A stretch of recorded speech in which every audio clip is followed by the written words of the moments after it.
Hello, ladies and gentlemen, boys and girls from beautiful Mount Pearl, Newfoundland and Labrador.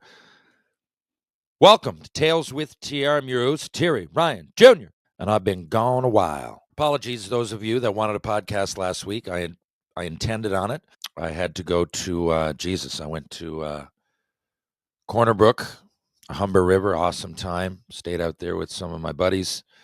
And I got back for a day or two, I think, and then was in Barrie, Ontario for the Easter Seals fundraiser with Jackson Events. And that was a whole lot of fun. Caught up with a lot of old friends, but most importantly, I guess to me, Marty Williamson. So Marty was the coach and GM for Barrie for the recent, I believe, the last 5 or 6 years. And he's going to be GM going forward. And I hadn't seen him. I guess I don't know how long. 30 plus years. I was 10 years old. He stayed at our house for a little bit. He billeted in Mount Pearl for the Mount Pearl Blades. He was one of our imports. And of course, went on to bigger and better things, played pro hockey for a while, and then started coaching and found his way to Barrie in the OHL. So we were at a fundraiser of which he was a big part of. And they just hired a new coach. And you know what? I met him and he was a great guy. And I was trying to kind of avoid mentioning it because I forget his name, and the second part is real hard to pronounce. But you know what? Let's go here. He's a great guy, and he deserves my praise because I really do. I looked, and he's got an awesome reputation. He's well spoken. He told me some of his ideas. He's real excited. So I think he's going to be a great fit. Now let's go. And he played for Barrie. Dylan Smoskowitz. Anyway, so he's got roots in Barrie. He played pro for a little bit, coached in the ECHL before returning to the Colts as an assistant coach in 2021. So he's been there. The other thing, he's been an assistant coach for 4 years. So I'm sure Mike knows what he's talking about. Played for the team and has put in his time. And I think that he'll be an awesome fit. Certainly seemed like that. Thanks to everybody in Barrie. Thanks to Jackson Events. Just a fucking unbelievable time. Went straight from there to PEI for my daughter's Atlantic Soccer Championships. Team Newfoundland, of course, Team Nova Scotia, Team New Brunswick, and Team Prince Edward Island. Of course, being the Atlantic provinces. A lot of you say, hey, Newfoundland, love you guys out in the Maritimes. You know, technically, Newfoundland isn't one of the maritime provinces because we joined Canada so late in 1949. That was already a term, and for its own reasons. I'm not quite exactly sure what they are, but of course, we couldn't have been a maritime province when we weren't a province. And now it's just the Atlantic provinces. So when we go in a lot of events, a lot of you guys are listening from outside of Canada. So Canada's a big country. I'm sure most of you know that. And big more so in size than population, or whether we do have a not too shabby 40 million-ish. But just, I believe it's the second biggest land-wise in the world. I believe second to Russia. If grade 6 geography treats me well, I believe that's what I learned. If not, it's damn close, and it's a big country, so we can't just keep having Atlantic or a national championships. There is one later in the summer. Now, that's more of a club thing. So she plays for Mount Pearl here, and Mount Pearl Paradise, CBS, Felians, St. John's, Buren. They're all in this. I might have missed a team. Local league, and the top 2 teams will get to go to the nationals, and they're all represented. So there's different kind of, and that would be like the AAA-ish, whatever you say. Like she's playing for Team Newfoundland. They didn't win and go, and then get to say their Team Newfoundland, and that wasn't the case when I was a kid. You'd just play with the team, and you'd go. But now they have that Atlantic Championship for each and every team, and it's a big region in itself, and it's always pretty exciting. So they made the final. They beat New Brunswick on the final day to get into the final.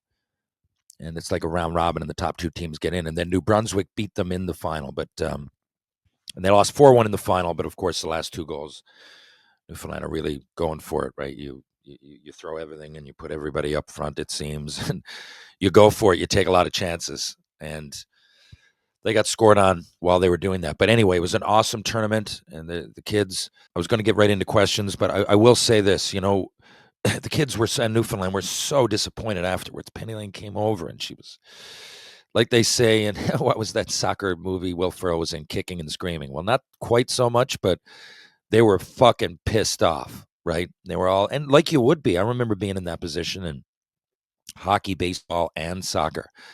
And the only Atlantic we ever won was soccer, ironically. But the other, and we only won that one year. I played a lot of minor sports. It seemed every year we'd fucking lose to New Brunswick or Nova Scotia and be pissed off. And but looking back, like I said to her and her friends, you just to go through that together and a team. I often talk about sports and team sacrifice and how important it is. And sorry, Melanie, John, and Xavier, I'm going to get to your questions, okay, in the next pod.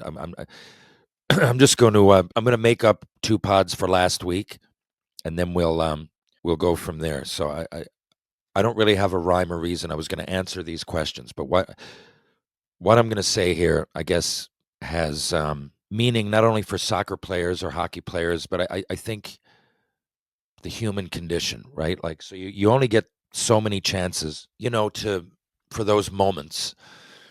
It's one thing to play as a team, but it's another thing to make a big game. The fans are there. Generally, I don't know if there was a seat open at the game. I mean, and there's a lot of people. The most fans that she's played in front of, and let's go Newfoundland, let's go to Brunswick. It's back and forth, and there's cowbells, and there's parents, and there's fans, and there's schools there scouting, and it's a big time platform. And whether you win or lose, you're into it. I mean, I could barely sit there. I'd rather play the game than watch it. I noticed myself being way more nervous and anxiety ridden as a fan and as a parent, but which is the case. It's often like that. But you know, it's not lost on me. She came out and it's winning is great, but to lose on such a big platform with your friends and your teammates, like you're not going to forget that either. And it does, whether she never put on soccer cleats again, it does, and she will. I'm just saying, if nothing else, you learn a lot from that. And it really, it's a lot of adversity all at once, and it's an emotional fucking roller coaster. And you can be down, you can be up, and I love that about it. And it's team sports I often preach, and you learn within the team sport, whether you're playing house league, you'll learn sacrifice, pass the ball, pass the puck, you know, block a shot for the goalie who's got a shutout. Maybe someone's in a slump. Try to get them out of it. You get them a point, get them a goal. Someone's having a bad day. Just hug them after the game. You're a teammate. Not every tennis player or golf player can have that luxury. So those are within the sport. The reason, and there's a whole lot to break down within that, and those are great things. But if you can go on, like I said, even I hope hockey parents everywhere are listening, because a lot of the and others as well, but I deal with a lot of hockey, and their biggest goal is for little Jimmy or Johnny or Nancy to make the NHL or the PWHL, but there's a whole lot in between, right? And there's a lot of learning experiences, and for all those kids there, I mean, they're coming off, and they're emotional, they're crying, and I was too. It's not just girls. Fuck, I would cry after losing such a big platform. The provincials, the Atlantics, the Nationals, you get a chance to play for it. And it's a lot, man. But to go through it because I often say, just to put yourself out there, a lot of talented girls and boys and coming up, all kinds of things can get in the way. It can be drugs. It can be a girlfriend or a boyfriend. It can be not wanting to move away from home in the first place. And you miss that little window when you're 15 or 16. But a lot of people just don't want to play and have to face pressure, because the way I looked at it, like, give me the ball. I can score here, and I can be a hero, right? And I can be a hero. But you also know that at any point you can get it, and you can give the ball away or the puck, and they can score, and you can be the GOAT. And you know that. Not GOAT in a good way. You can be the person who blew the fucking game, right? And so, I mean, I've got a great I can just relate. I said to her, like, I can relate. Not that anybody one person in particular in this game. It was a free kick, a real nice goal by them. I don't think you could fault any one person, which I'm glad for. Because, yeah, I remember in soccer, just it was 2 years in a row we made it to the Atlantics, and the year before, God, myself and Jeremy Charles, we just had blatant bad games. I remember he handed the ball, and they had a penalty kick and scored, and I had a penalty shot, 1-0. I have a penalty shot, and you know what I did with it? I put it in the fucking river. I I was that confident I was going to put it in the top corner, and I didn't just miss it by a foot. I didn't almost hit the crossbar. This thing sailed out. It went over the net, over the fence, up by junior high. Those in Newfoundland that know where I'm talking about, the field right next to Mount Pearl Intermediate. I put it right out over by where the rugby field is. Like it was so, and I thought I let go, and then they went down and scored. They ended up winning 3-0 because we pressed. But if I had scored that goal, it would have, they scored like literally right after it. And it was so, it was like on my mind would be an understatement. I beat myself up about it, man. I cried. I wanted to quit soccer. I wanted to quit hockey. Fuck all this. And, the next year, the next day, the sun came up, right? The birds chirp. Life went on. That winter, played hockey. I remember a couple of championships, provincial, and like a Hostess Cup play down, they called it. Wasn't so bad. And then the next year we went and we won the Atlantics. I had a couple of goals in the final, and we beat Moncton in Moncton. And the semi was just a huge. And Jeremy, I remember, had a huge game in the semi. We barely got past PEI, but we did it. And then we beat Moncton 3-0 in the final. I had two. A year later, like if you play long enough, right? Like I did after that, like all those years of pro hockey is one thing, but all that ball hockey every summer, I got another national championships coming up. A lot of people might not even know what I'm talking about, but it matters to us. And wherever we play, it's going to be Mississauga. We had a great team. It's Team Newfoundland, and the barn will be packed. I know it up there, and we'll be playing someone. Last time it was Saskatchewan in the final, and you might have a penalty shot with a minute left. Who knows, right? You might score, you might not, but more often than not, I'm 48 and I love competition. I played baseball up to 39, still playing ball hockey in the Masters division for Team Canada, for Team Newfoundland, and I love showing up for competition. But honestly, 5 out of 6 times we lose, and once in a while, I'm the reason, whether it's taking a penalty shot or taking a penalty in overtime, which happened. I'm not trying to do that, but you just put yourself out there enough, and that's going to happen, right? But as they say, win as a team, lose as a team. And it gets easier to take over time. I still don't love giving the fucking puck away on the power play and them scoring or something. And I can only think of three blatant times that it was my fault, a big game, like a championship game sort of scenario. Not that, again, any of these girls, it was their fault. I just mean like, you're going to go through that. And there's only one gold medal. And to get to the game is nice. Even then, the odds are, right, that 50-50 at best. So I remember coming back and eventually like getting in, say when school starts in not long, 2 months from now, say Penny Lane School, they sit down, all the 15, 16-year-old boys and girls, they sit down. Now, those who played sports or any level of, choir or whatever, something that there's a winner and a loser, or something that survival of the fittest sort of thing, right? You might be in a band and they might say, look, we got another guitar player. You just can't play. So, or a band that gets to play, open up for like 1,000 people for that age would be big. Or, maybe there's one of the, George Street Fest. There's so many things that happen in the summer. Maybe there's actors and actresses that go out there and put themselves out there, in Shakespeare at the Sea or something, but in front of thousands of people, same sort of experience. But those that don't, that just, they just go about, I don't know whether it's whatever hobby they're into, but they don't play sports. They don't do anything at all competitive. They won't have realized, they won't have faced that adversity. They won't have, like not only did we do that, we traveled, like it was such an experience. You travel up there, the parents, the players get ready. We barely see them. They stayed at UPEI residence. They got, taught a little bit about what it's going to be like when they go to university and not long. from now. They played a game a day. They got together. They went to the water park together, right? They ate as a team. They slept as a team. They talked about things. They watched their videos. They went out. They experienced all this. They got booed. They got hissed. They got cheered, right? And some kid whose parents probably don't know the difference, that could have been in sports or something competitive, didn't, and won't have matured the same level. I'm not saying there'll be any less of a person or anything like that, but you can't tell me that what she just went through isn't a major learning experience that even some fucking 50-year-olds don't go through because they've never had to. And that might be good for them. I'm just saying, overall, I think more often than not, that experience helps you as an athlete for sure, but as a person, as a human with goals, as a public speaker, right? You don't think about that, but yeah, putting yourself out there in front of that many people, and I remember it just eventually crowds just don't matter as much anymore.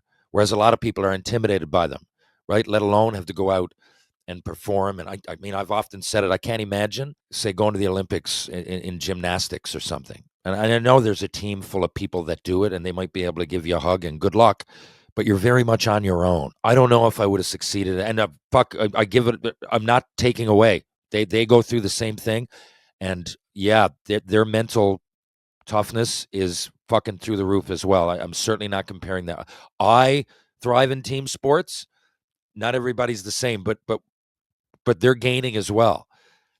You know, a lot of people that maybe don't challenge themselves on a personal or a team level, they just won't get that. So I can see a lot of development in athletes, not just soccer. I mean, in this tournament was one thing, but hockey players, soccer players, baseball players the most, because that's my experience. And I still, in the summer, work kind of / watch players from those sports. But I really mean it. I just think there's a lot of learning that can happen. She's in grade 9 now, going into high school. Here, high school is 10, 11, 12. And having an experience like that on the way in, I think can do nothing but help her teammates be not only better athletes, but better people. Thanks for listening. I'll be back real soon, actually. I'm going to record today and answer your questions. I guess I wanted to get that out there. I'm going to answer your questions in the next podcast, 264B, and I'll be back tomorrow with another podcast and another guest. So thanks for listening. If you're downtown St. John's, Newfoundland and Labrador, first of all, right now it's unfucking believable. There's a pedestrian walk. There's no vehicular traffic. The patios are open. The coffee shops are on fleek. The coffee shops are packed. The bars are hopping. The buskers are bopping. The fishermen, the locals, the downtown all-stars, everybody's together. I don't know why I said fishermen. We spent some time, myself and Max Roy, spent some time out in Cliff's Edge Retreat. There you go. And it was unbelievable. Looking at going cod fishing soon. So I don't even know where I was, but there you go. As long as we're doing some ads at the end of my pod here, let's start with that Cliff's Edge Retreat. Why? Because I said so. It's fucking unbelievable. The beauty is a 10 out of 10. It's breathtaking.